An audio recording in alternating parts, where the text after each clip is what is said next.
So that is kind of where we are at with with the current open qualifiers. Will we see if NA Gwent is NA Gwent, or whether it's Polish Gwent that is on top? As players load into the games now, we're getting in there, and it is cult classic Monsters Mirror, Vi versus Kelly, to see who is the biggest of the big dogs, who is the mightiest of the monsters, and who is going to mash their opponent into the dust. I am so excited to see these two Titan decks go head to head. Araka Swarm, to me, seemed like the no-brainer pick for this tournament. These two guys saying otherwise, showing that Monsters has lots of different flexible decks. Ocean Mud, I'm sure, would be very, very happy to watch two different monster decks face off in the losers final here. Remember, it's a best of 3. You need to win 3 games with each of your decks, and the winner books their place in an open. The loser, Jag, gets some crown points and has to go again next weekend in the top 64. Yeah, they have to come up with a new plan against more players next week. This is kind of like a battle of the degenerates, though. You know, it's Keltulas and it's Vi. It's two polarizing decks, possibly more polarizing than Nilfgaard, dare I say. And both players opting for Eridan as their leader, so we can't really say who has the best leader or who has the best deck when they're both playing degenerates and they're both playing Eridan. Yeah, and if we look at this hand for Xiwer, really important if you're playing this Keltulis deck to draw your cards that you're looking for in round 1. The main card you're looking for is the lovely Ciri Dash, because you can use that tactical advantage on her. You can buff her up, keep her safe. And of course, Vi is a deck that doesn't have much interaction at all. So Ciri Dash, even just at 5 strength, would be safe. But you often just want to play her in round 1. If you play her early on, your opponent cannot pass without her going off, and you can flip the coin essentially and put a lot of pressure on your opponent. No opportunity for that here, though, as the card has not been drawn, and neither has a Neuromancy. And so far, both players just developing engines on the board. Nithril with the dominance, currently dealing 2 damage per turn. Redrame, though, he's got his little Endregas. This is the battle of the bugs. And Endregas, they are decent engines, and Redrame has both of them in hand.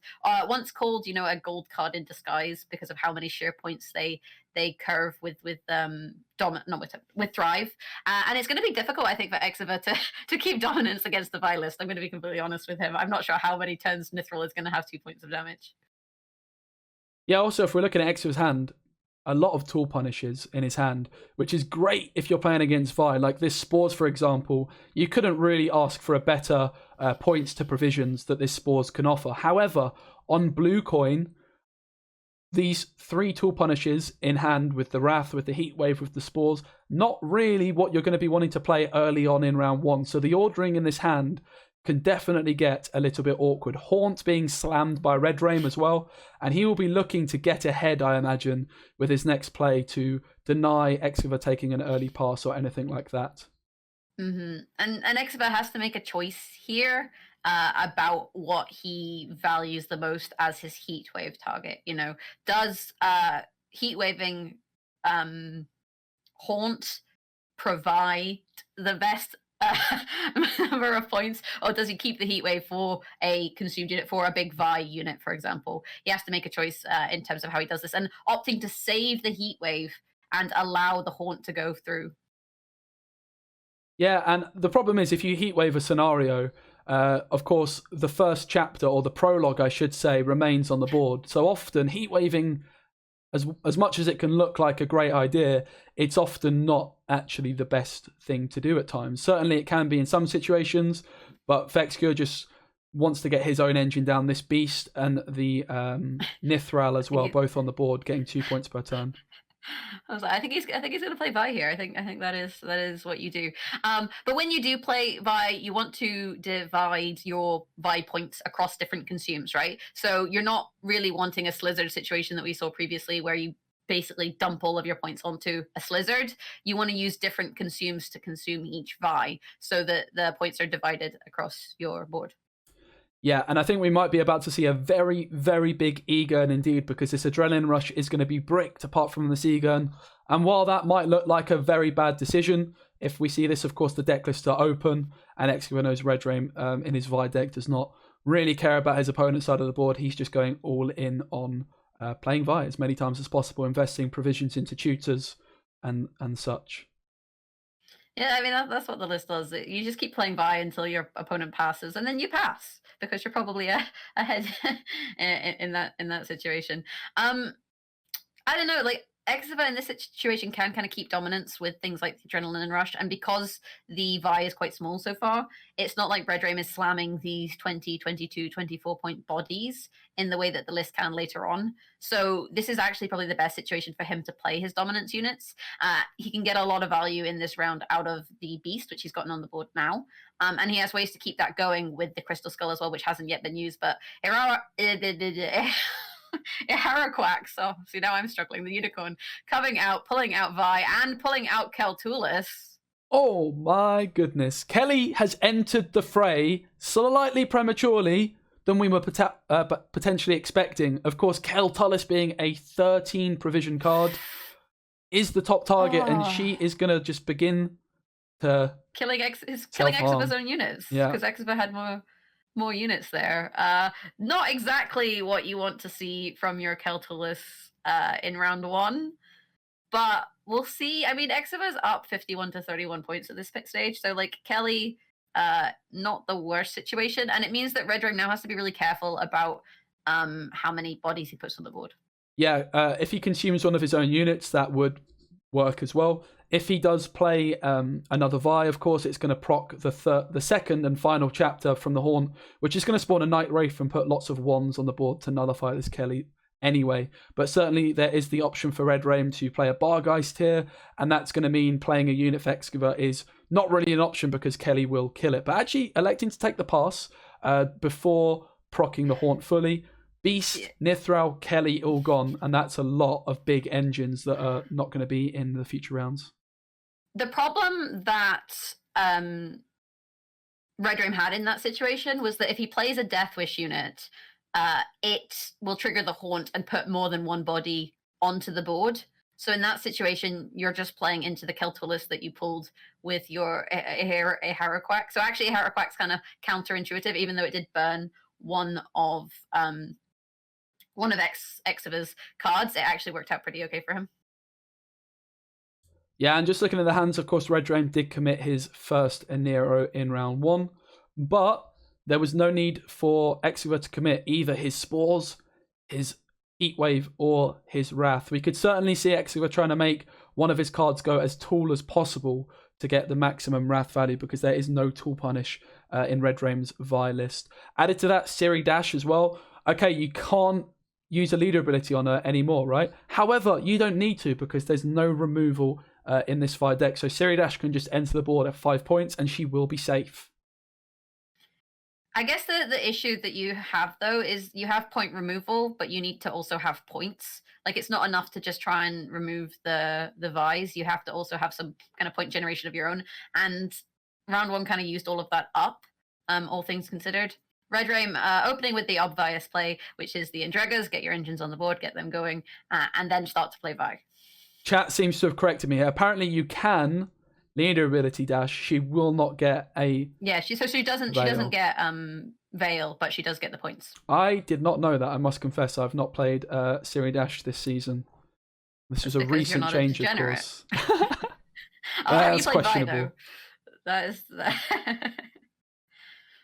Dash is going to go through here, and what a powerful card. One of the most powerful abilities, arguably the most powerful ability in the game of Gwent, being able to draw a card. Very fitting that Siri is the person that has such an ability. This means that this bleed, Exva is going to draw a card, and of course card advantage in Gwent is such a powerful thing. We saw in beta how spies were played at minus 13 points for card advantage, and Siri Dash is just basically doing that, but instead of minus 13, she's plus 5, so an incredibly powerful card, if she goes through, of course. I suppose what you're trying to do, if you're Exava in this situation, is just to get your card back, because it makes the bleed free. You know, if you draw your card from Siri Dash, you're kind of getting a free bleed to an extent, because you're regaining that card. And also inviting Redrame to play as many Vi's as possible, so that you can save your toll removal for round 3, where he plays fewer Vi's, and you are able to answer them all, I suppose, is the strategy to an extent.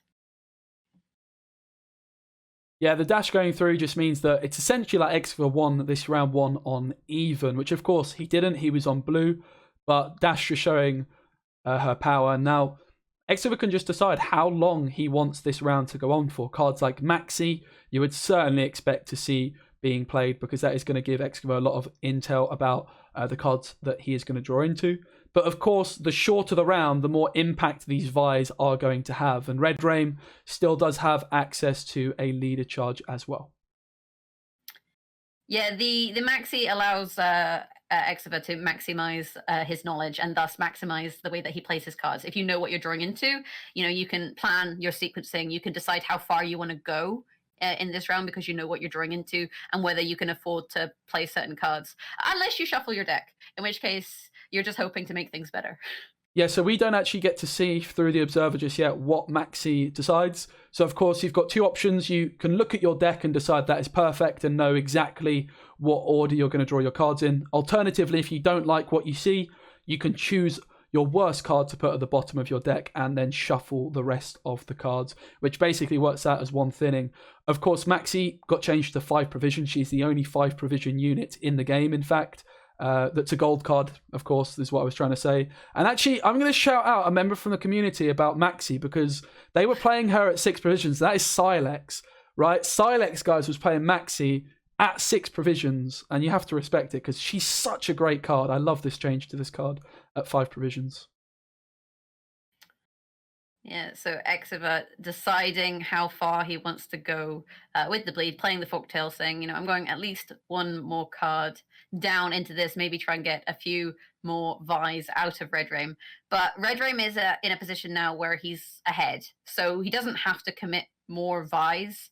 He can kind of take some time to think about his strategy. Does he want to keep playing Vi's to boost them for final rounds, or is his advice to stop? But actually, he's opting to continue to play Vi. Yep, and of course with the consumes down on the board, no need to commit this leader charge, which is going to be very valuable into round 3. He knows Redrame, he's already winning this. However, committing this Vi is also working out a little bit of carryover because it does boost the rest of his Vi's. Added to that, he's sort of bluffing that he might have a very gold-heavy hand, when actually this Bargeist can just happily go through for him, and he might even trade, and he does. He trades quite efficiently there, trading potential tool punish. He could just choose to play this Bargeist here and hold on to his 2 other tutors. Xiwer now has the option, okay, do I use another one of my 2 tool punishes, or do I just call it there? Let's see what he decides to do. I don't think you keep going here. The reason I don't think you keep going is you're down 14 points. So you play a tutor on to say something like a Barghast, and your opponent just plays Vi and is ahead again. And if you pass, you go into the next round, and you reset the scoreline. So instead of being 14 points down, you're 0-0, and you still have those 2 answers for the Vi. So in this situation, I don't know. I just don't feel like you keep going because what are you gaining? You're trading a Vi counter for a Vi. Yeah, I think if you're Xiwer, this is like the worst possible hand for this moment, right? You would love maybe to have one of these cards and then top deck another one of them. Really, you would love to play one of these cards and get out a potential Vi tutor, but at the cost of a tool punish, it doesn't seem quite as ideal, and does elect to pass. Of course, still has the triple leader charge of Carapace, and Redrame still having the single leader charge from his overwhelming hunger. Let's see if Vi is going to be drawn. How many Vi tutors we see, it's going to be very important. But of course, Vi in hand is look at more. Vi tutor. The issue is, like, with this list is Vi is just like a virus. Like, you think you get rid of it, you think you deal with it, and it keeps coming back and coming back and coming back. With that said, Cave Troll and Neuromancy, not bad draws for Xiwer, but Squirrel, not so spicy. Yeah, and for Redrame, he does find this ADC. I believe, I could be incorrect on this chat, I can't check the graveyard, but this was put on top of the deck by Nalgafar last round. So this was guaranteed. Of course, the other Vi that could have been drawn, no more tutors, but could have drawn the Vi itself, which would have been nice, but it didn't happen. On the other side, Xiwer does have this Neuromancy, but with his best card having been milled in round 1, it might not be as ideal as he would hope. Big tension in this round, Jag. How is it going to go? Both players playing relatively slowly. We have a Noon Wraith. We have Cave Troll. I think the only troll in the game that doesn't have a name. which is kind of sad when you think about it.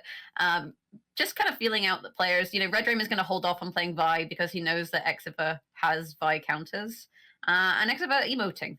Yeah, I love to see some emotes happening, Jag. I love to see it. I would like Redrame to respond with something as well, I must confess.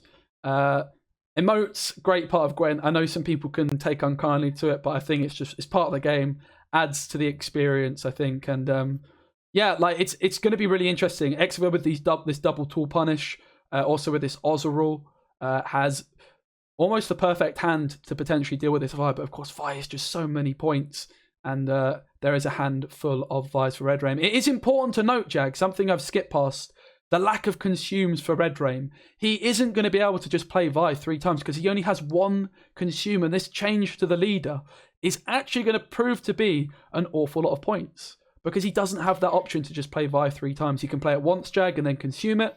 Then he can play it again, but then he's not going to be able to consume the next one and play it because he doesn't have enough cards. And actually, Xiwer has answers for both of those Vi plays. Like, that is not a trivial...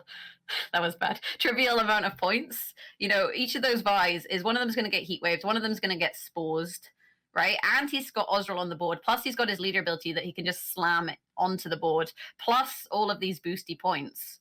Like, we were wondering, will Xiwer find enough points in this round? I think he might. Yeah, of course, he's got these 6 points from leader. There is the Thrive from Redrame. This Brooks is going to play for points. But of course, let's not forget, this Spores isn't going to kill a unit. It's just going to reset, right? So the Heatwave could come in here, though, which would deny. Of course, it kills the Vi, but there's no option for Redrame to consume and play another Vi anyway. So this is full value on the Heatwave, full value on the Spores. So it's not going to get any bigger. Heatwave and the Vi. And the reset on that... on the Ekamara is massive because they don't have a lot of base points, right? So you have a hell of a lot of points. It kind of depends what this Neuromancy can pull, and I'm pretty sure Redrame only has bronze units left in his deck, and not really good bronze units either. His best is a 6-point New Wraith. Xiwer with the 2 leader charges. I said a Vi game couldn't be close, but this one actually not close either, as Xiwer televises a victory over the Vi list. Turns out it is not a divine list, it is pretty vile, and Xiwer taking the win with his Keltulis list 1-0. It's a Northern Realms mirror. Who doesn't love a mirror match? Redrame on blue versus Xiwer on red. Witcher on Witcher action. Which Witcher will win? We'll have to wait and see. Both players have access to Amphibious Assault. That's a great start for both of them. Also, Redrame here can get his Erland through selective mutations. Of course, Redrame has the advantage of being able to give Veil to a Griffin Witcher. However, he doesn't have one of those in his hand as of yet, so he's certainly going to be looking for a Griffin Witcher in these mulligans, and he doesn't find one. Of course, the big difference in the decks... He does find one. What am I talking about? No, he had one. He had one. I knew that. It's okay. There's a lot of Griffin Witchers. Like, you might mix them up, it's understandable, especially as Redrame's running 4 Griffin Witchers, right? Because he also has the other one. We're gonna go with other one. The one whose name I cannot remember. There's Adept, Griffin Witcher, Mentor, and other one. He's like Eskel. He's very forgettable. So opening with the damage Griffin Witcher, putting the Veil onto it, meaning it won't lock itself. You can't lock a Veil unit, which means if you get down to 3 cards, you're getting 3 points of damage per turn, which is pretty nasty, all things considered. Yeah, there's often with this Adrenaline a real consideration to make sure you've got a very playable hand down to 3 cards, because often your opponent might just try and stay in the round until you get to that Adrenaline 3 and then pass. So as long as you've got a playable hand and you don't end up with 4 gold cards as your last cards that you don't want to spend, it can normally secure the bag in this round 1. Also, the big difference in the decks is Redrame has an Einsace. Xiwer, on the other hand, has this Uridan. Of course, Redrame needs to draw the Einsace. Xiwer can shoot a Uridan through Geralt Quen. But that's going to be a real interesting situation. Of course, you have to row stack for these Scythemen. So you would anticipate Redrame to really want round control in this one. He can hopefully Einsace the Keldar of his opponent and then minimise the amount of damage that Uridan does. Yeah, let's be realistic about this. All else equal in the deck, Uridan flips the win to Xiwer, right? If you can Uridan all of your opponent's boosted units. That's massive in this matchup, in this mirror. So in terms of the decks, Xiwer definitely favored. And what that means is that Redrame has to try his darndest. He has to try his darndest here to win round 1 and then try and bleed Erden in round 2. Like, I think that's what you have to do if you're Redrame. You're not really given a lot of other options. The good news is you're going first, which means that you can develop your Griffin Witcher for damage. You're developing your engines first, and it allows you to kind of mess up your opponent just a little bit. Xiwer playing Smoke Them Out isn't really a very high tempo play. Someone is slamming cards here. Yeah, and Smoke 'em Out got that recent change this month. It's now 4 provisions. I love a bit of Smoke 'em Out action, I must confess. Again, premium volunteers could be coming at some point soon. I would love that. Like the frigates, the Smoke 'em Out. And it really is going to be about round control, this series. A long round is without doubt going to be favoured for the Uridan player. No surprises for Redrame. Xiwer doesn't have that surprise Uridan value, so Redrame can build his whole game plan around that Uridan, which means he's really going to want to take this round 1, especially if he can do it without playing Assault Jag. That would be great. That would be great, Specimen. But did no one ever tell you that smoking is bad for you? That is one of those things that you should remember in Gwent. And here we give solid health and safety advice. So Quen will be played? Quen will be played now. Xiwer opting for the Quen, I'd imagine, into, the Erland. Get those points on the board. Get those points, well, not on the board, 4 points on the board, but a lot of points in the deck. And, anything you can do, I can do as well, because we are basically playing the same list. That's what this match comes down to. Yeah, and it's not really an ideal play for Xiwer to be committing his Quen into round 1. Obviously, you want access to that Uridan.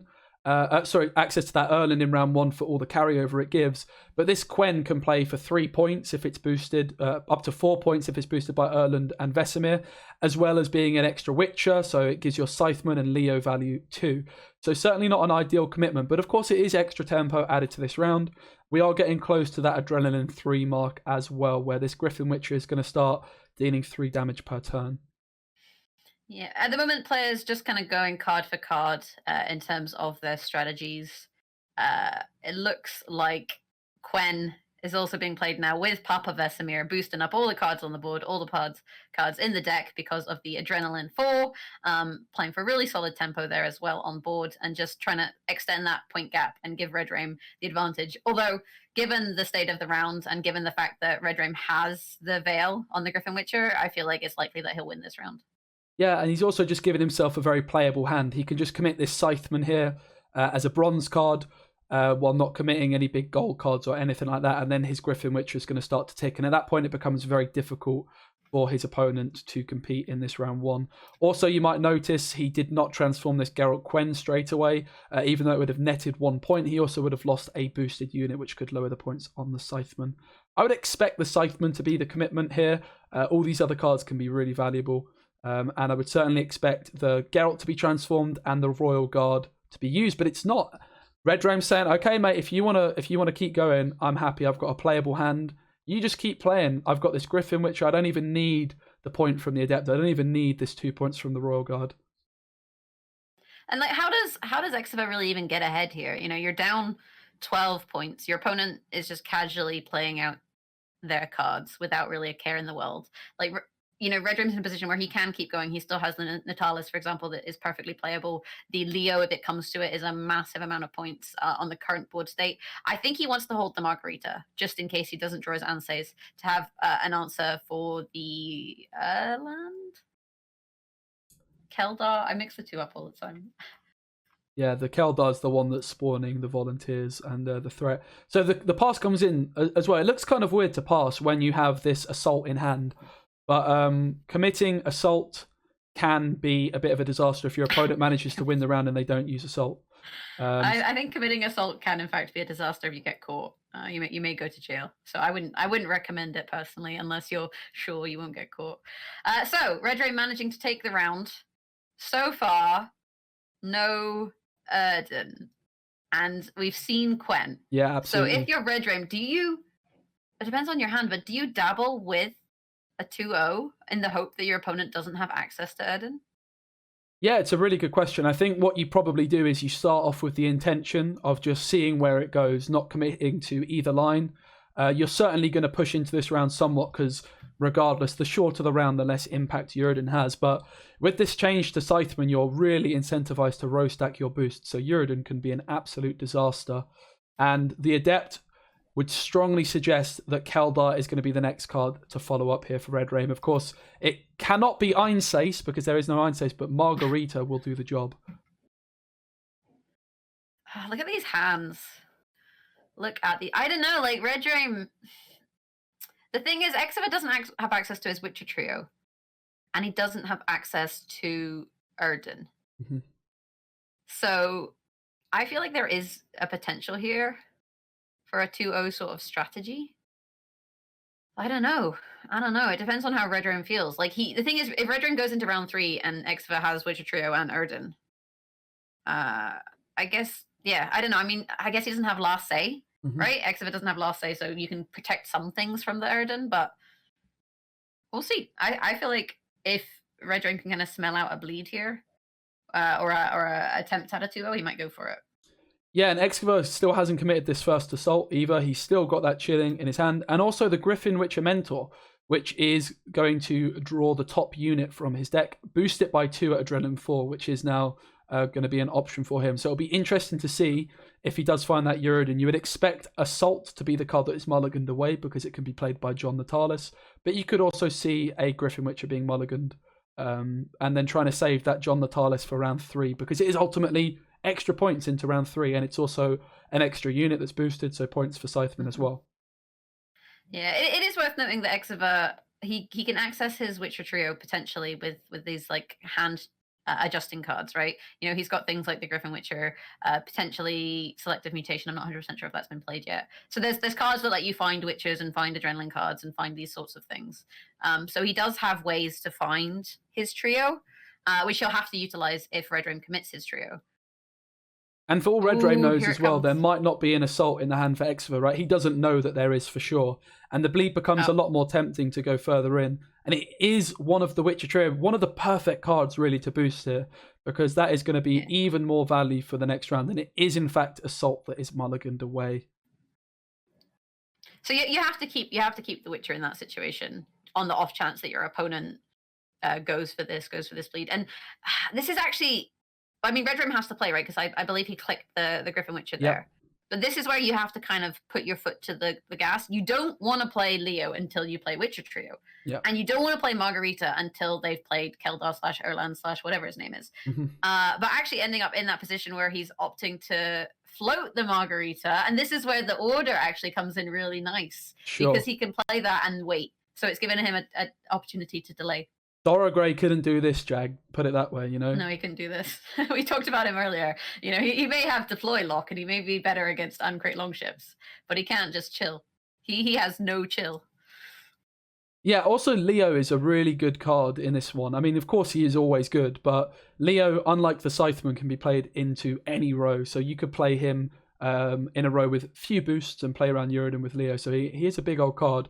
And of course, First Assault is still available. This Griffin Witcher at the front row, it is going to hit Adrenaline 3 and lock itself and deal 3 damage. Will it hit a shield? Will it miss the shield and hit Margarita for those 3 extra points? There's a definite potential, I think, for Xiwer to get ahead here with Assault if all goes his way. What if he plays both Griffin Witchers and then they both hit Margarita? And then, well, I was going to say, and then Keldar doesn't get locked, but Xiwer playing the Keldar now, accepting that, you know, one of them did hit Margarita as well, just accepting the lock's going to happen and taking the 2 points. And the Witcher trio coming in, maybe Redrame smelling that the Uridan might not be in the hand here. It's going to be really interesting to see exactly where he goes with this one. Again, as mentioned, this bleed, he's still sort of deciding as the round goes on how long he's going to go in for. He's trying to gauge his opponent's hand, and he still does not know that Xiwer has access to this Amphibious Assault either. I think if he knew Assault was in the hand, he would be less inclined. But this Uridan is just posing so much presence in this game, Jack. No, but didn't Xiwer already play Amphibious Assault from hand? Because he had Natalis and Amphibious Assault, He mulliganed it away with his mentor, so he can play it through John. Oh, so that's where I got mixed. That's where I got mixed up. I was like, that's where he had it in hand. Yeah, so that's a big boy Natalis. The Griffin Witcher, not so big. His Lambert trio, his Witcher trio, is a bit bigger.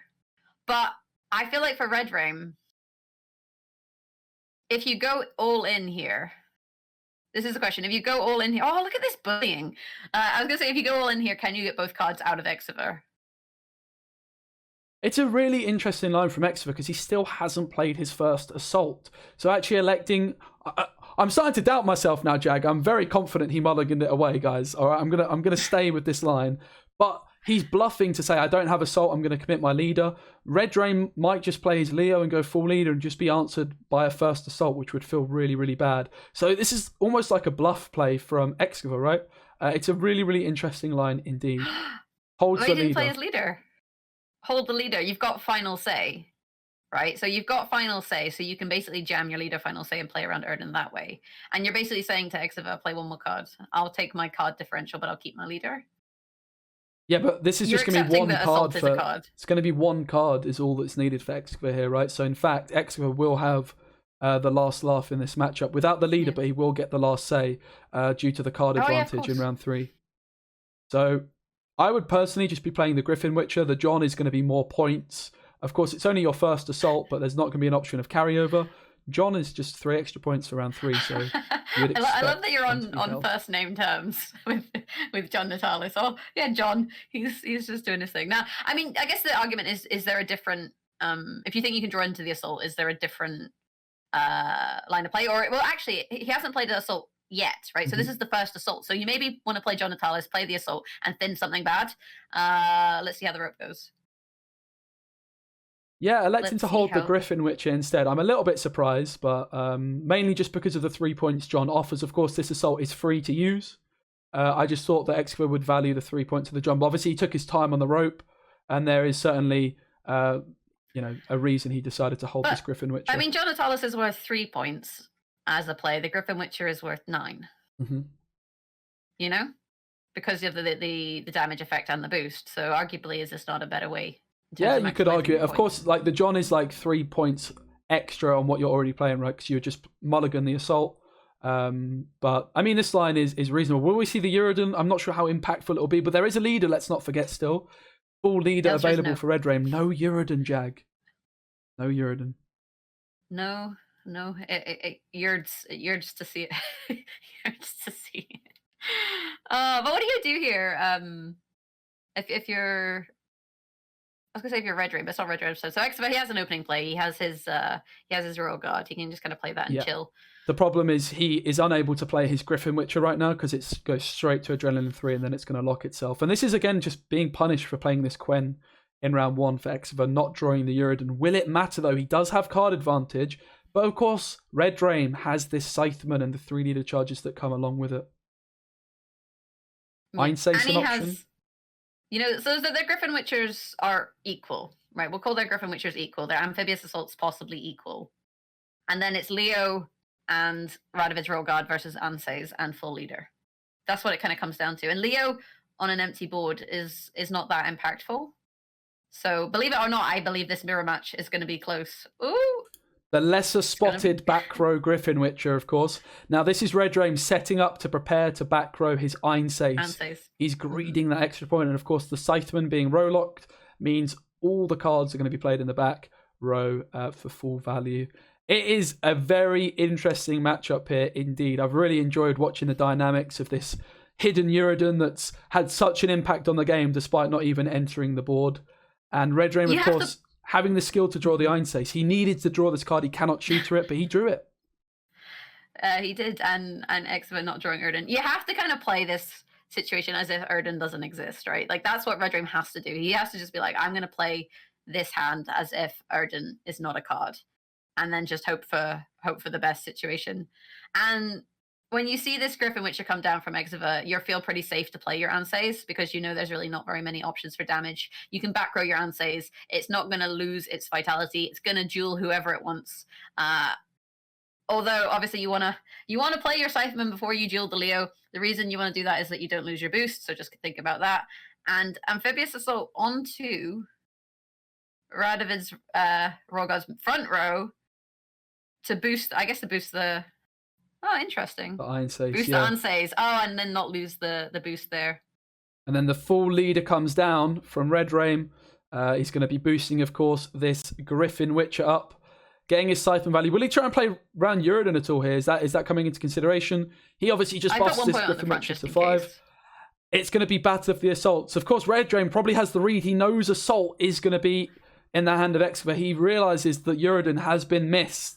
And it looks like Xiwer is going to come up short. Redrame. I don't think Uridan would have actually been enough there based on the way that the points were actually spread, just because Uridan is such a low value card in and of itself. And yeah, Redrame managing to climb the hill, turn this into a series, bringing the score to 1 point apiece. 1 point for Redrame, 1 point for Xiwer, Northern Realms for Redrame, and Monsters for Xiwer as we go into round 3. On ladder, but we move on, and it is going to be Xiwer's Northern Realms against the Skellige. I called it before, Jag, in one of the other series, that this is a tough matchup for the Northern Realms, but we did see Northern Realms coming out on top. Can we see a repeat of that? I mean, obviously, yeah, we can. It is possible. It depends on the game. So Xiwer on blue coin with his NR, which is nice with your Griffin Witcher. If you can find it. Yeah, this is one of those situations. It's nice. Doesn't have it, right? Yeah, no, he found the wrong Griffin Witchers. They are not right. They are most definitely wrong. Redrame looking for a solid round 1 hand. Harold's not really what you want to see in round 1. It's a card you typically mulligan along with Skjordal because it's something that you want to find later on once they're all boosted or transformed or whatever it is they do for the first 2 rounds while you're playing other Skellige cards.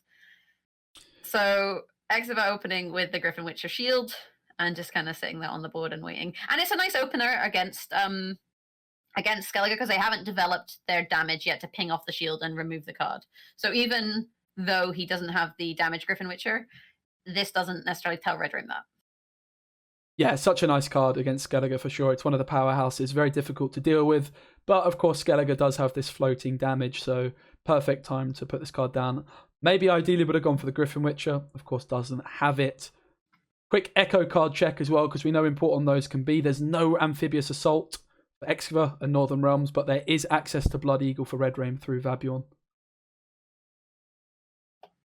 So just waiting to see what is decided with this selective mutation, who is going to be selectively mutated into a Witcher. I mean, they're all basically Witchers already at this point, except maybe Smoke them out.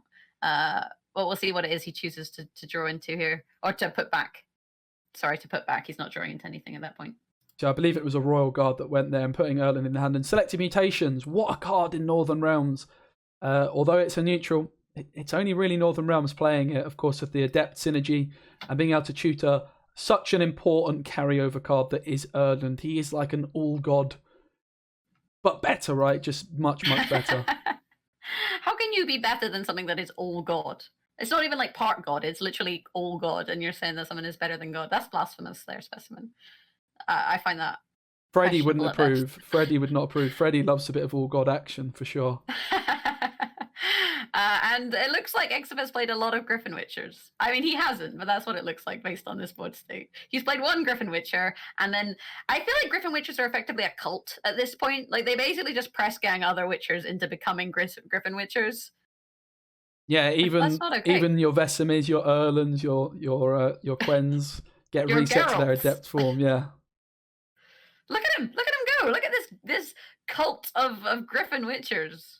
Yeah, and this Berserker just pinging off a shield is not going to be doing much for Redrame, because this Griffin Witcher again can just transform the Griffin Witcher back into a Griffin Witcher and also gain a shield. So this Griffin Witcher just really doing a great job in round 1, and Redrame just takes that pass after playing 3, the earliest pass he could possibly take. He did manage to develop his graveyard for cards such as Harold with that Raider and also an Invader in his graveyard. No emotes yet this game, Jag, I don't believe, so we're still waiting for that. Well, we can emote. What's your favorite emote? Go and get. You can provide the emotes for the chat. That is a question. I think it's probably got to be Yennefer. You might find this shocking, because back in beta, Yennefer was my first premium card I ever got, and I used to just go, "You might find this shocking," as I played my Yennefer. So back when I was like 21 years old, like 4 years ago now, I've got to stay. So that's why I've been so gassed to have Yennefer in the journey this month or this last couple months. I have to ask you. How about you, Jag? If I say this I like, what do you think it is that I like? Well, it's Fault Test that says it, right? This is the thing. I don't like Fault Test as a leader. Okay, I do not agree with his life choices. However, this I like is such a good leader line. It's really, really good. That and meh. You know, what could be either of those, really? And looking at the hands for round 2, it doesn't seem as though we do have access to this amphibious assault as things stand for Xiwer, which is not going to be ideal. The raiding fleet coming in, playing one of these red ships. Not the easiest thing to deal with, and of course, just going to be gaining points every time a card is played for by Northern Realms here. Yeah, the boat. Oh my god, what's worse than one Ancrate longship? I'll give you a clue. We can see it on the board right now. Couple Ancrate longships there. It just means that Xiwer can't really afford to play into this round. And this right? is That's what that does. It's really, really tough for him because really he needs this assault. And this is why, Jag, I've got to be honest, I'm going to say I don't love assault as a card because it really punishes you for not drawing it. It feels like there's a lot riding on drawing this card going into this round 2 bleed. Xiwer really wants to bleed here. He wants this assault. The difference between drawing his assault and not drawing it is astronomical. Really huge. I don't know. I mean, you run a tutor for it as well. That's the thing. So odds are you're likely to draw it. And I guess, but that doesn't mean that you don't like assault. It means you don't like not drawing your cards. That's which I feel true. like anyone could say. Like, you could say that about any game of Gwent. Oh, I don't like it. It's just a card that has such a difference between drawing it and not, for me. Yeah. You know, I mean, the card's fantastic. It's the first card you put into every Northern Realms deck. But it's also, the fact it's that good means, you know, not drawing it can be such a disaster. There is still a chance. This Mentor does have the potential of drawing John Natalis, of course, which would then give access to. He could be to mental. He could be. We'll have to wait and see exactly what happens with that. This is the thing with tutors in general. You know, you play tutors because there's key cards that you need for your strategy. So when you don't draw your key cards and you don't draw your tutors, you're kind of sad. And this is already an uphill battle, we'll say, for the Northern Realms player. It's already pretty challenging for them in this scenario, so just playing into double boats feels so bad as well. Yeah, it certainly does. If this is like the time you just wish Northern Realms had a drill, right? You just drill these boats away, but of course that is not the case here. Uridan as well in this matchup is going to be doing very little indeed, so not ideal. Quenning for an Adept as well, which can get answered by this Gutting Slash, potentially. Yeah. Yeah, this is a matchup where the Uridan not shining, you know, things like the Ansays that you can put in that slot, or the Heat Wave. Even actually Heat Wave's not great against Skellige, but Ansay's a better inclusion. And I feel like you're getting to the point where Xiwer's just maybe accepting that he's going to go a card down. You know, but you're playing into these boats. Like, there's no way you're tempoing out unless you commit something big. Yeah, does and have. It's not like he even has a lot of Witchers for a tempo Vesemir. Yeah, it does have the carryover potential with this Vesemir, and also the fact that the Mentor could hit John Natalis maybe is the reason to stay in this round as long as he has. Certainly doesn't fancy his chances in the long round against Harold and Ice. But does look as though still going to go into round 3 and lose his card. Be interesting to see if we find the John, though, on this Mentor, because I'm sure it's going to be played next, Jag. Be a big moment. And just all these engines for Redrame, the ships, the hunters. Just but is it too late if you find the John Natalis now? I mean, it's going to trade for something, right? Like, you still get to play this this assault for essentially free, right? It's not going to be amazing, but it will certainly help. We don't see it. No assault, feels bad. I feel like you just put back the Griffin Witcher and just be like, I'm going to pass now, because all of these cards are too valuable. Yeah, looks like a tough spot indeed. Redrame going to be really happy with Witcher, this round that's too. Greedy. That's a greedy play. I guess that means you're just trying to bleed your opponent here. If you're putting your Witchers back, you're hoping to draw into them. And keeping the Griffin Witcher, are you trying to keep going? Redrame, though, he has the Gutting Slash, he has the Bear Witcher. Like, he's quite happy to play a couple more cards in this round. Yeah, for Redrame, every card he wants is going to get him ahead. He's still got the Hunters, the Hercule, the ships. Engine, Northern Realms. Nope. Engine Skellige, mate. That's where it's at today. All these engines just putting in work. And of course, the Blood Eagle as well from Redrame was committed. But he gets it again. He gets it for round 3. He gets it back. And again, there is Amphibious Assault finally coming out to play. And John Natalis, just to add insult to injury, or John as you like to call him. Decent top decks by both players. This is quite scary, I think, for the NR player. A card down, but you didn't brick your Witchers. You were greedy. You put a Witcher trio back in with your Mentor, so you've been a bit greedy with that, but you found a pretty stacked hand of 6 cards. The problem is that your opponent also has a pretty stacked hand of 6 cards. But can Xiwer play around the ice?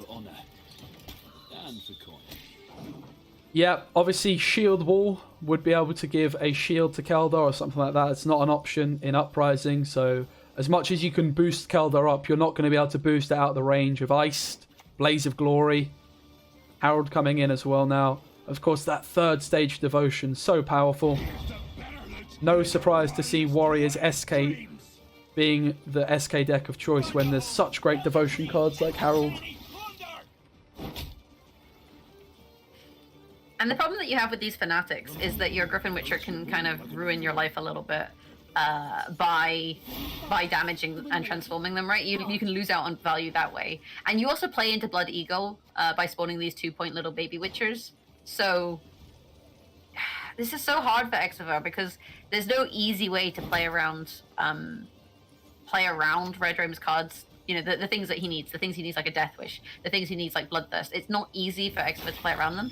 Skjordle! It's time for Skjordle. I have to say it every time I see it. It's like a habit. So the Blood Eagle on the Witcher student, cleaning up the Keldar with Skjordle as well. Again, another great payoff card for devotion. Yeah. Oh, I was wondering if you'd maybe try and damage the Viper Witcher instead, and then use the Herald Ping to damage the Keldar. But actually, I guess Redrame just feels comfortable enough with the state of the board that he should be fine, right? He's kind of shut down Xiwer in terms of his board. He's not able to really develop much, but he doesn't have Bloodthirst. That's, I guess, the one kind of silver lining situation. Will we snipe the Herald? So far.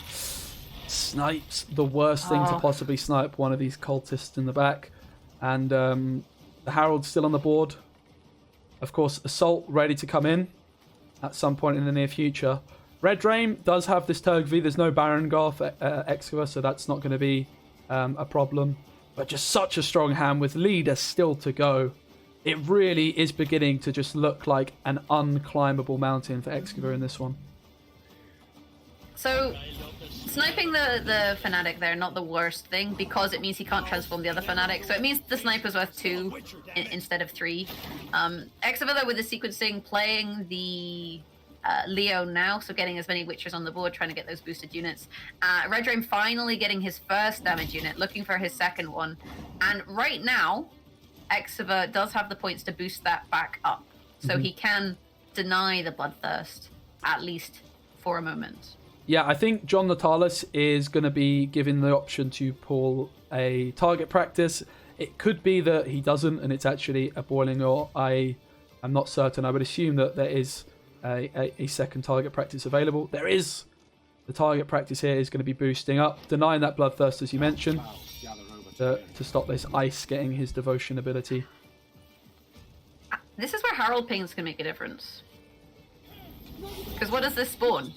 It spawns a baby Witcher. If the Herald Ping hits the baby Witcher, that's a second injured unit. So if you're Xiwer, you've probably put a boost on that on the baby Witcher. Apparently not. So there is actually a really interesting interaction. If we hit the 1 here, I do not believe the devotion will actually proc. We hit the 2, I beg your pardon. It hits the 1. Certainly not going to proc there. No Bloodthirst. Yeah. But yeah, I believe if this Herald hit the Witcher student, it seems like it would proc it, but from speaking to Mr. Dark Kevin or Spyby, it doesn't work, I do believe. The Assault comes in, the roast stack on the Scytheman, it's going to tie the game! But that's of course not going to be enough, because Redrame has the card advantage. And that is Redrame taking it 2-1. Redrame is 1 game away from Gwent Open number 1. Xiwer coming in with Full Test, with Northern Realms on Red Coin to try and climb the Monster Mountain and make this a 5-game series. Yeah, I must admit, I'm a little bit surprised. I was expecting to see Excavar taking his Skellige here. Of course, being able to choose the coin. But I must confess, I'm not an expert when it comes to queuing decks and sort of the mind games and this side of thing. I think it's something that really is going to separate some of the best tournament players from people that aren't quite as good in tournament settings. And Excavar saying, look, I'm going to take my Northern Realms with my Uridan second, and I'm going to try and force this game number 5. He could have, of course, chosen Skellige, which I would argue is maybe less favoured than a Uridan deck. It maybe comes down to, coin flip and that kind of thing, and what he wants to play on blue and what he wants to play on red in this situation. Redrame's just jamming cards at this point. He's jamming out his Thrive Engines. This is what you do before you play Vi, is you jam out some Thrive Engines just because we can do that. Maybe play a Foglet to thin your deck a little bit. And he has Iroquois, right? So he has access to Vi straight off the bat. Yeah, and it's going to be pulling the Erland. Yeah, the Erland this time. So I would expect Redrame to commit a consume card, such as a Slizzard, and then play his Unicorn after that. Because that means he can eat his Vi the turn he plays his Unicorn without committing one of his 2 very, very valuable leader charges. We saw, Jag, just how important these leader charges are previously when Redrame lost with this Vi deck. If he just had that 1 extra leader charge, I believe he would have taken it. So he's definitely going to be looking to take these leader charges through to the final round.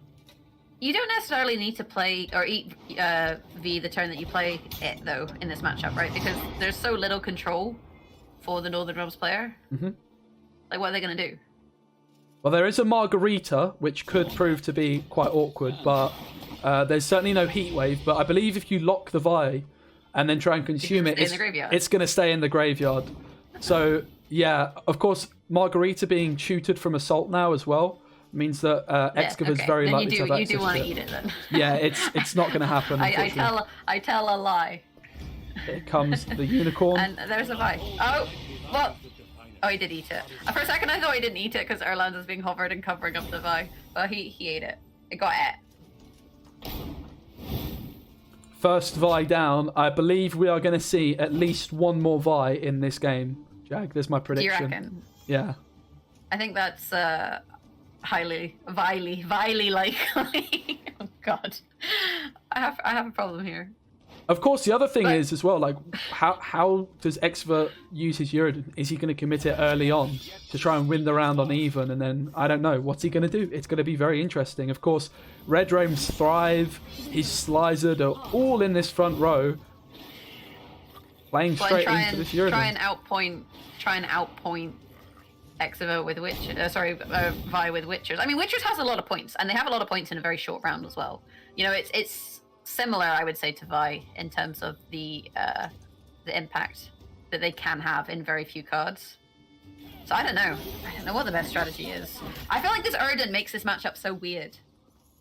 Yeah, I must apologise. I do believe I've butchered the pronunciation of Xiwer. I did speak to Danarai last night about how to pronounce it, and it seems as though I've not got it spot on, so I can only apologise for that. It is, I believe, Xiwer. I've referred to him as Xiwer a few times. That is my apologies, of course.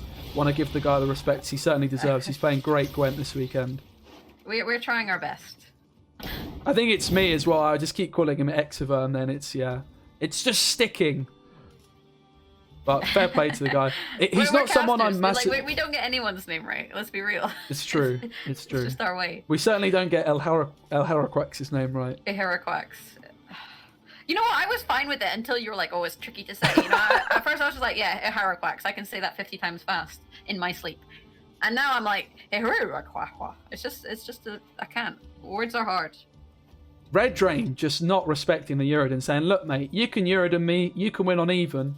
But then my Vi's are going to get out of control moving forward. So really interesting to see the mind games in this one.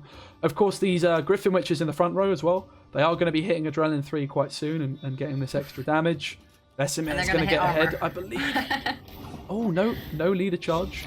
Just continuing to play Royal Vi's. Decree into Inconceivable. That works. Inconceivable. Doesn't really work. We'll try it. He played Vi again. Yeah, and also this Willem is a random card, and it did hit the Royal Decree, as opposed to hitting the Vi itself, which does mean that is one less tutor available to Redrame, so certainly not ideal. Here comes the Adrenaline, hitting this lava a couple of times. And he's still behind. He's still behind by 2, even with the double Adrenaline triggers there, the double points. And what does Redrame do? Well, then he plays V. Yep. He just keeps doing that. And this Nalgafar has put his Neuromancy on top of his deck, which means if he does secure this round, or even if he doesn't, he knows he's got that tutor for Vi in round 2 and round 3. And it's really getting to the point for Xiwer where he's going to have to commit this Uridan and just win on even, but that could be disastrous. I know winning on even sounds like fun, but against a Vi deck that's still got Haunt and it's played multiple Vi's, it can be very, very dangerous. Really interesting to see. The decision lies with Xiwer. What's he going to go for? Is it going to be the Uridan? Is he going to concede the round? Is he okay with losing? That's the question. Do you concede the round and keep your Uridan? The thing is, if you keep your Uridan, like, Redrame can just split the rows, right? Yeah. Smoke him out. Will still be enough. Redrame, a pretty unplayable hand, as it turns out. However, a simple commitment here of the Barbagazzi, which I always think sounds like an Italian footballer, will be enough to force either the leader or the Uridan. Yeah, he's run out of Vi's to revive at this point, but that's okay. The thing is, you need to be a bit careful with your consumes, right? You've got to have enough consumes for later on. But actually, if you're saving 2 leader chargers, I think you're all right with keeping the leader charges and playing the Barbagazzi to push one more card out of your opponent or push them out of the round.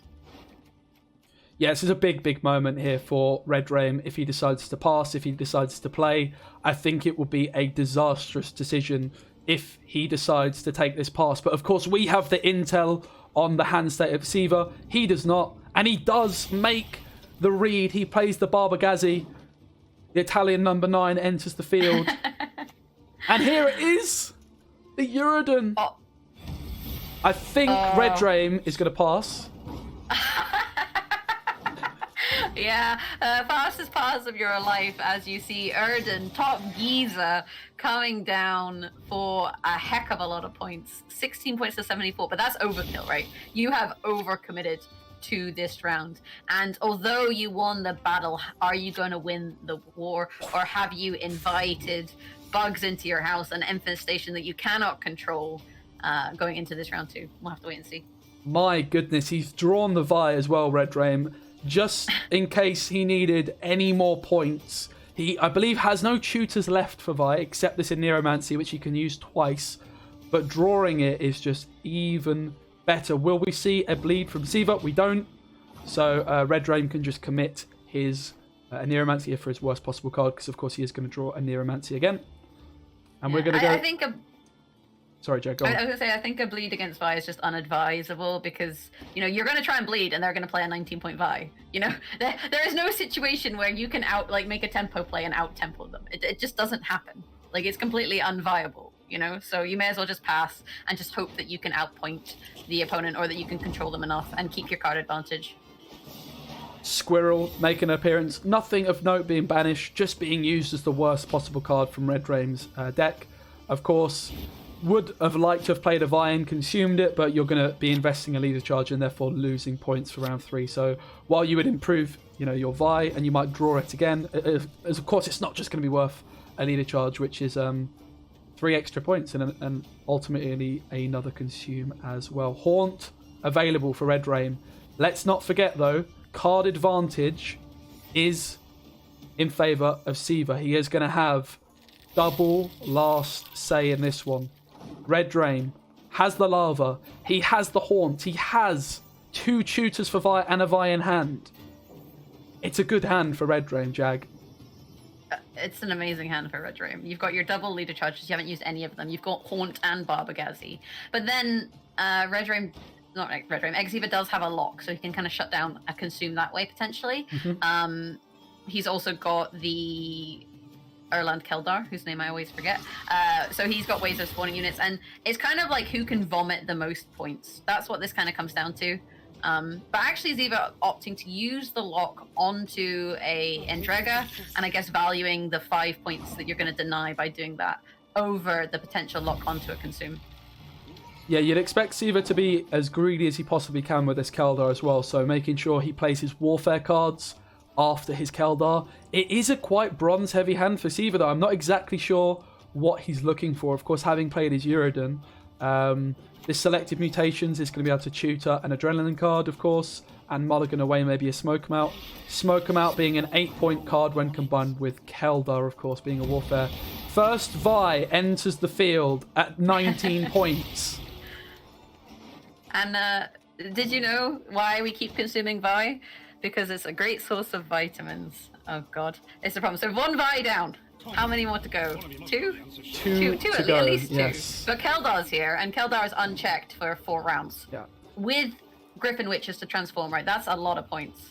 Also, if we just imagine in this round 2 when Redrame used Willem and it hit the Royal Decree, instead of just hitting Vi itself, maybe this Barbagazi could have been another Vi. It could have been that Royal Decree that was played in round 2 through Willem. So could have been even more Vi's basically for Redrame if the stars aligned in this round 3. Selective Mutations coming in. And it's a big one, right? Because you can put your Witcher trio back. You're basically adding 3 points to your Witcher trio. You're adding extra Witchers to the board, which means you're getting more points on your Scytheman. And you still have the Amphibious Assault onto the Scytheman. V out again, and that is an obvious play. I mean, what are we really doing here? I don't know. I actually think that Witchers has a heck of a lot of points. Like, it's a big mountain right now. Don't get me wrong. It is a big mountain. But there's a lot of points in Xiwer's pocket. There certainly is. This Smoke 'em Out, not ideal, but it is going to be a nice 8 points. Keldar's ticking along. Added to that as well, the Adept is ticking along nicely too. Quen into the Witcher trio. Also, this Smoke 'em Out playing for Scytheman value. Like, this card played for a lot of points, as it turned out.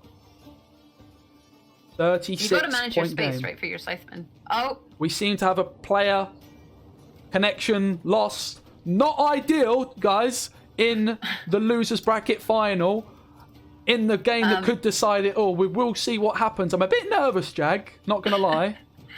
Well, unfortunately, I can inform us from the future that it turns out that Xiwer is about to disconnect, and that does mean that he is going to lose the game. Whether he would have won or not, we'd have to wait or see, but I can tell you guys that he accepted the loss and felt that he would probably lose anyway. But it turns out there have been little beasties nibbling at Xiwer's internet connection, and he was unable to navigate his ISP. So this is a bit of an anticlimactic end. That is a massive anticlimax. Just to confirm, that has gone through. Blue wins the game. Redrame takes the victory due to the forfeit. I would imagine, with the points that Vi had, Redrame was going to edge this one, but it was going to be close, Jag. We could probably have somebody in the chat doing the maths for us. Obviously, we know what both players had. I'm not going to do it, Jag, I'll be honest. I've got no hope. Yeah, caster math. Don't ask me to do math. I've made that mistake far too many times. Welcome back, ladies, gentlemen, monsters, Vi players, all you folks out there, to Gwent Masters Qualifiers for Open Number 1. And I'm joined on the analyst desk by Bart, who's already qualified for Gwent Open Number 1, and Danere from Team Legacy. Hello, everyone. Welcome back. How are you guys doing? So you've just watched the game. You've seen your teammate lose 3-0 to Redrame, of course. Soured 3-1. Certainly 3-1. I beg your pardon, it was 3-1, wasn't it? I've only just watched it, I've already forgotten. 3-1. Thanks for correcting me. Of course, we saw some very interesting decks. We saw some Vi.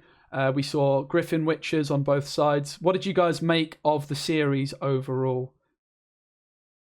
It was an interesting series. I think a lot of has decided in the NR mirror, in which Xiwer missed Erden in round 2, which was for sure securing him the win, I think. But it was pretty unfortunate because Redrame played really hard into this Erden by committing whole Witcher trio. Yeah, so in that round 2, if Xiwer had access to that Uridan, as you mentioned, it really could have been a different game. Even if he top decked the Uridan in round 3, it might not have, but it was that round 2 not having access to it. Yeah, in round 3 probably it wouldn't make a difference, but in round 2 for sure it would make a difference, I think. It would be a completely different game from that point. Yeah, and I also think, like, if he had 3 chances with SK, he might just win one of those games, but I think it still would be very hard for Xiwer to like take the win with Skellige, because like it was the weak link clearly in his lineup. Although they both had Skellige, so like in the mirror anything can happen.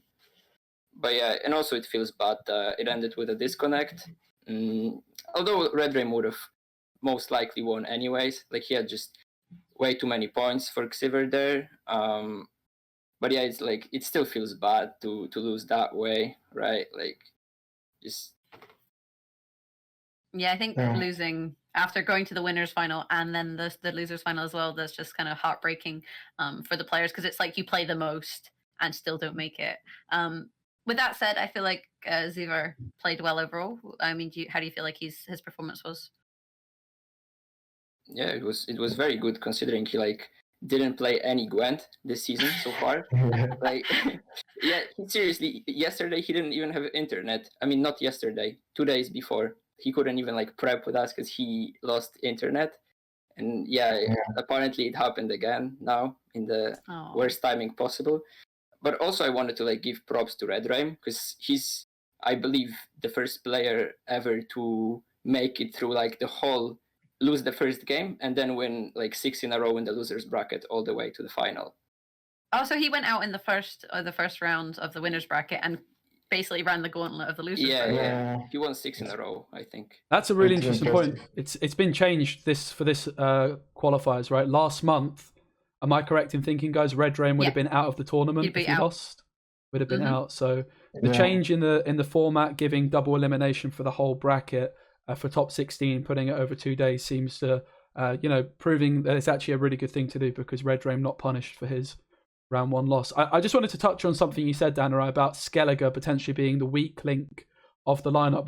Why do you think Skellige is this weak link? Obviously, we saw Paj not electing to take it, most players taking it. What is it about this Skellige deck you think made it the weak link in Xiwer's lineup? Well, I think even though like obviously Iced is a very good card, like it makes crazy points when like the condition is met, but very often the whole deck just is really, really awkward to play. Like, well, we've seen, I think it had the Blaze of Glory leader, it had the worst win rate overall this qualifier, I'm pretty sure. Like people just struggle to win with the Skellige list. So yeah, like the biggest thing about Skellige is that it really lacks proactive plays right now. Like most of the time, if you miss totem, you just lose the game because you can't like bleed when you need to, or you just lack proactivity and you are forced to do some awkward plays. And also, Skellige is probably the easiest faction to target on tournament, and we saw a lot of players, like most of the players, I think it was their objective to just target Skellige. That's why the win rate of it was so bad. So, with Skellige struggling in the top 16, how do you think the top 16 meta is going to shape the meta of the top 64? Because, the top 64 players, they'll have been looking at this tournament, they'll have been studying these decks and making decisions about what they bring next weekend. How do you think this tournament could affect that? Well, probably it will affect it a lot. I think a lot of people might now look at what Paya brought, because he obviously won and performed the best. So we can see maybe more Squirtle, like Gift, and maybe even else, because it was really like non-existing at this qualifiers, which was pretty surprising, I think. Yeah, people always just look for those winner deck lists, and I can't say if it's like always the best strategy, because very often they just had like a very good meta for them. But if people are trying to sort of figure out, and then they would for example expect people to bring the winners lineup, it might not work that well. For example, I think Gift is a really, really good tournament deck, but if people, for example, like sort of not played Skellige and started bringing, I don't know, like BO3 is also a whole different story. Like BO3 is, the targeting is like more rewarded if it happens, but also it is harder because obviously you get 3, not 4 decks. Yeah. Just wanted to touch on a deck we didn't actually get to see today. I was really hoping to see it Mayamon, I saw, brought a Revenant list. Did either of you guys have a chance to watch Mayamon play Revenants? Did you get to see it in action? Do you think that's a deck that you would consider bringing to a tournament yourself after seeing it? Yeah, so I've had some glance on his matches, and I think it should really do work on that tournament format because it has some really good matchups. I think he was trying to target like AQ and like this low power also NR, other NR mirrors. And I think it worked out quite well for him to the point he faced Xiwer, I guess. I think that's... Yeah, I mean, Xiwer banned it even, or am I mistaken? Maybe he didn't. Yeah, I'm I not don't sure know. on that game. I didn't get to But- watch. But yeah, the list is very interesting. It's very Mayamon-like because he's like the Revenant precursor, and he like decided to revive them once again. And yeah, this is a very interesting tournament list. This approach, like he does, sometimes pays off. Like if you take something like this, you're pretty much sure you won't have to face mirrors, and people won't know how to play against it. But like it is also sort of like the prep is kind of problematic because very, very often, like, you know, it's people would rather face lists that they're like they know they will see on the qualifiers, right? And like if you just play against a Revenant deck, you only one side would benefit, for example. And also going on ladder with lists like this is often just discouraging because decks like those usually don't work that well on ladder. They're more of a tournament setup thing. Final question from me. Next weekend, it's top 64 qualifiers. The last two places for Open 1 up for grabs. Who would you guys, first of all, like to see get there? And who do you think will get there? And why is it Specimen Gwent? I'm only joking, of course. Who do you guys think, like seriously, who do you think is the favourite to book their place? Who would you most like think deserves these last two spots? Well, Shaggy definitely, after he was top 4 3 times in a row and didn't make it. Like he definitely deserves, and he's definitely good enough to do it.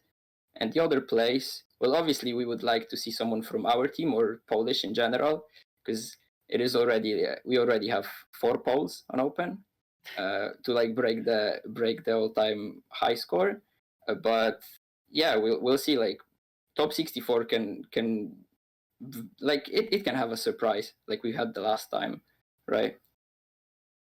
And so I'm obviously rooting for the team, so I think Xiwer can look for his revenge, and also maybe Danny Rai, because he will also play in those qualies.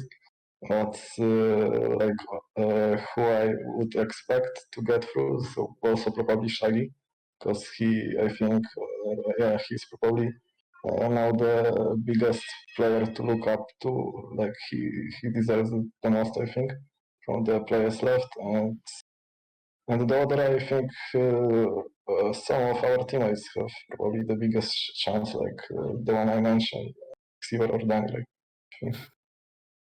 Thank Yeah, I you. don't Yeah, know really, about we should be that. rooting for Danaray and Spessy based on who's here. I mean, I can't qualify. Bart's already qualified, so that just leaves you two. Yeah, I guess see you in the final, especially. That's Oh, it, mate. That's it. No hard feelings when I 3-0 you, mate, you know. Yeah, I'll take it. Well, I think that does it from us here at the analyst desk. Are we ending the stream here, Spessy? Is that what you want to do? We'll head over, Jack, just to me and you. But Dan, Ryan, Bart, thanks so much for joining us. I really enjoyed having a chat with you, and it was great to have some insight. And certainly looking forward to seeing who does make through next weekend. I agree, it would be great to see Shaggy get through in particular. I think he's done very well these last couple of months and has been really unlucky. But yeah, thank you guys for joining us. I'll run a quick clip break and then Jag and I will just finish off the stream. So thank you again, chaps. Okay, thanks. See ya. See you guys.